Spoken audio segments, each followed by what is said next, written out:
నమస్కారం, నా పేరు బాలా. బీసీఎన్ న్యూస్ కి స్వాగతం. ముందుగా ముఖ్య అంశాలు. ఆకివీడిలో వైభవంగా షిరిడి సాయి జయంతోత్సవాలు. బాబాను దర్శించుకుని తరించిపోయిన భక్తజనం.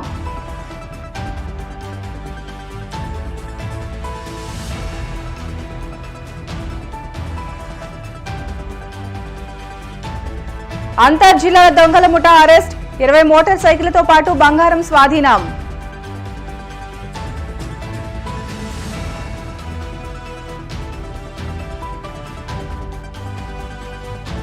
మత కల్లోలాలు సృష్టించడం సరికాదన్న మాజీ మంత్రి భరత్. జగన్ తిరుమలకు వెళ్లకుండా అడ్డుకోవడం సరికాదంటూ హెచ్చరిక.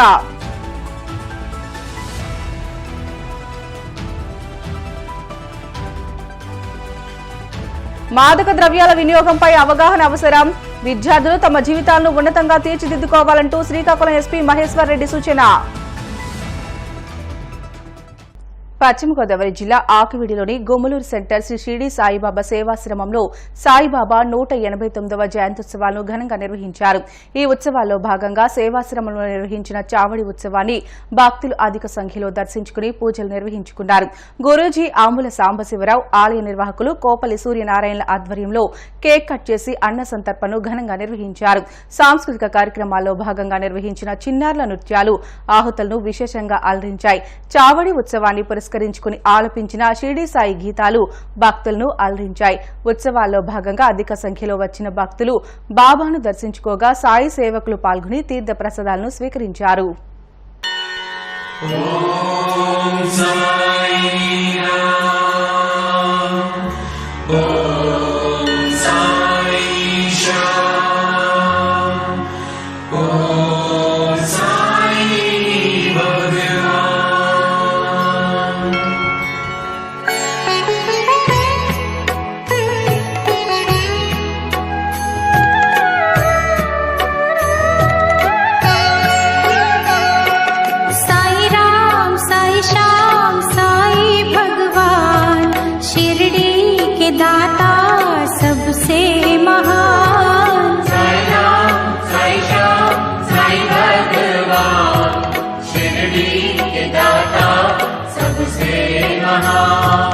करुणा के सागर दया निधान शिरडी के दाता सबसे महान साई राम साई श्याम साई भगवान शिरडी के दाता सबसे महान।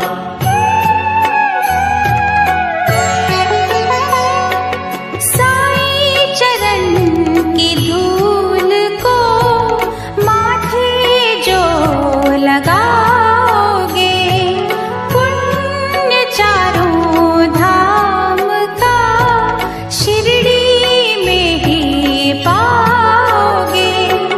होगा तुम्हारा वही कल्याण शिरडी के दाता सबसे महान। साई राम साई श्याम साई भगवान शिरडी के दाता सबसे महान।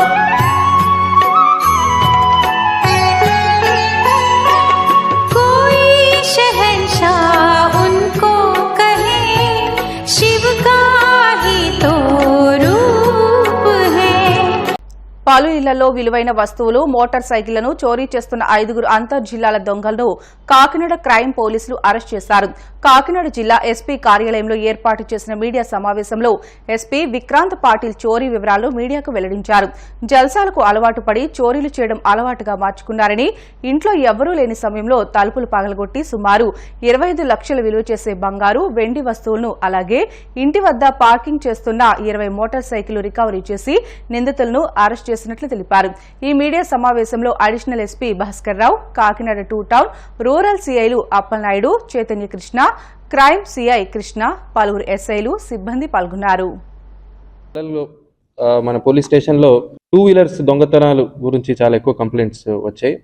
సో దాని గురించి we constituted special team, Kakinada CCS inspector, Kakinada rural inspector ఆధ్వర్యంలో ఒక స్పెషల్ టీం పెట్టడం జరిగింది. అఫెండర్స్ ని, తర్వాత సీసీటీవీ ఫుటేజ్ ని ఆధారంగా ఇద్దరు పాత నేరస్తుల్ని అరెస్ట్ చేయడం జరిగింది. కాడగల యేసు దుర్గా ప్రసాద్ ఒకరు దీంట్లో అఫెండర్, ఇంకొకరు రిసీవర్. అఫెండర్ కాకినాడ టౌన్ లో 1 టౌన్ 2 టౌన్ 3 టౌన్ 4 ఈ ఏరియాలో ఎక్కడెక్కడ అబాండెంట్ కాదు, ఏది ప్రొటెక్షన్ లేకుండా ఉన్న 2 వీలర్స్ ఏదైనా షాప్ బయట పెట్టి లోపల వెళ్ళినప్పుడు కానీ, నైట్ ఇంటి బయట పెట్టిన 2 వీలర్స్ కానీ, అట్లా 2 వీలర్స్ ని టార్గెట్ చేస్తూ చాకచక్యంగా నకిలీ కీ కానీ లేదా డైరెక్ట్ సర్క్యూట్ టచ్ చేస్తూ ఒక ఆల్మోస్ట్ 22 వీలర్స్ ని అతను దొంగ చేశాడు. So we have arrested the receiver also. So total 22 wheelers ని మనం సీజ్ చేయడం జరిగింది. Crime teams plus law and order teams పాత సస్పెక్ట్స్ ని వెరిఫికేషన్ చేసే భాగంగా తిమ్మాపురం ఏరియాలో అన్డిటెక్టెడ్ కేసెస్ ఉన్నాయి కాబట్టి దాని గురించి డిటెక్షన్ కోసం కూడా స్పెషల్ టీం పెట్టాము. వాళ్ళు కూడా నిన్ననే 2 పాత నేరస్తుల్ని అరెస్ట్ చేశారు. నేరస్తులు ఇచ్చిన కన్ఫెషన్ భాగంగా వాళ్ళు రాజమండ్రిలో కూడా 2 చోట్ల దొంగతనాలు చేసినట్టు, సిల్వర్ ఐటమ్స్ ని దొంగతనం చేసినట్టు కన్ఫెషన్ ఇచ్చారు. వాళ్ళని కూడా అరెస్ట్ చేయడం జరిగింది. కన్ఫెషన్ ద్వారా 277 గ్రామ్స్ గోల్డ్ సీజ్ చేశాము. సిల్వర్ ఐటమ్స్ కూడా దాదాపు 6 kgs సిల్వర్ ఐటమ్స్ సీజ్ చేశాము. తర్వాత ఒక మోటార్ సైకిల్ కూడా వాళ్ళ దగ్గర సీజ్ చేయడం జరిగింది. ఇంకా వాళ్ళు దొంగతనం చేసింది ఇంకా కొంచెం జెడ్ ఫైనాన్స్, అటికా గోల్డ్, డ్రూ ఫైనాన్స్ ఇక్కడ పెట్టడం జరిగింది. అవి కూడా as per procedure we will recover them also. This is another good detection by our team. After last ఒక 15 days back నలుగురిని అరెస్ట్ చేసి మనం ఆల్మోస్ట్ 21 కేసుని తేలించాము. So I congratulate all our team members. ఇదే టైంలో I request everybody through media, LHMS ని ఇంకా మీరు వాడాలి. ఏదైనా ఇంటిని లాక్ చేసి బయటికి వెళ్ళినప్పుడు LHMS lock house monitor system అని మనం ఏం పెట్టాము, మీరు మాకు రిక్వెస్ట్ ఇస్తే we will put cameras in your houses so that మాకు ఏదైనా హౌస్ బ్రేకింగ్ జరిగితే ఇమీడియట్లీ మాకు అలాం వస్తుంది. So we can easily catch them. ఇదే టైంలో we are sending new proposals to the government for CCTV cameras. Existing cameras కాకుండా మనకి కొంచెం additional new developed areas Indrapalem, తిమ్మాపురంలో అవుట్స్కర్ట్స్ లో ఎక్కువ దొంగతనం జరుగుతున్నాయి కాబట్టి అక్కడ కొత్త రోడ్స్ వచ్చాయి, కొత్త హైవేలు వస్తున్నాయి, ఇక్కడ అన్ని కొత్త పబ్లిక్ ఏరియాస్ ఇంకా పెరుగుతున్నాయి. సో కొత్త పబ్లిక్ ఏరియాస్ పెరుగుతున్నాయి కాబట్టి మెయిన్ రోడ్ కవర్ చేస్తూ మన ప్రాపర్టీ క్రైమ్ హాట్స్పాట్స్ కవర్ చేస్తూ వీఆర్ కలెక్టింగ్ నౌ. సో మీరు కూడా ఎక్కడైనా సజెషన్ ఉంటే ఇక్కడ CCTV కెమెరాలు చేస్తే బాగుంటుందని ఉంటే మాకు కూడా ఇవ్వండి. మత కల్లోలాలు సృష్టించి వైఎస్ జగన్మోహన్ రెడ్డిని తిరుమలకు వెళ్లకుండా అడ్డుకోవాలని టీడీపీ భారీ కుట్ర చేసిందని వైసీపీ అధికార ప్రతినిధి మాజీ ఎంపీ మార్గాని భరత్ ఆరోపించారు. తాడేపల్లిలోని పార్టీ కేంద్ర కార్యాలయంలో శనివారం ఆయన మీడియాతో మాట్లాడుతూ రాజకీయ లబ్ది కోసం చంద్రబాబు తమపై బురద జల్లడమే పనిగా పెట్టుకున్నారని ఆగ్రహం వ్యక్తం చేశారు. తిరుమల శ్రీవారిని దర్శించుకోవడానికి మాజీ సీఎం జగన్ కి అనుమతి లేదంటున్నారంటే ఇంతకన్నా దౌర్భాగ్యం ఇంకొకటి ఉంటుందా అని ప్రశ్నించారు. చంద్రబాబు హిందుత్వాన్ని, తిరుమలను తన రాజకీయ ప్రయోజనాలకు ఎలా వాడుకుంటున్నారో, ఏ రకంగా కుటిల రాజకీయాలు చేస్తున్నారో జగన్ అద్భుతంగా వివరించారని చెప్పారు.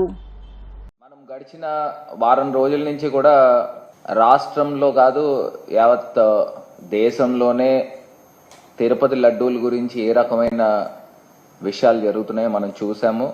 జగన్మోహన్ రెడ్డి గారు ప్రెస్ మీట్లో కూడా క్లియర్గా మొత్తం అంతా కూడా తిరుపతిని అడ్డు పెట్టుకుని ఏ రకమైన కుటిలమైన రాజకీయాలు చేస్తున్నారు చంద్రబాబు నాయుడు గారు అనేది అందరికీ, దేశ ప్రజలకు తెలిసేలాగా మరి నిన్న ప్రెస్ మీట్లో క్లియర్గా ఎక్స్ప్లెయిన్ చేయడం జరిగింది.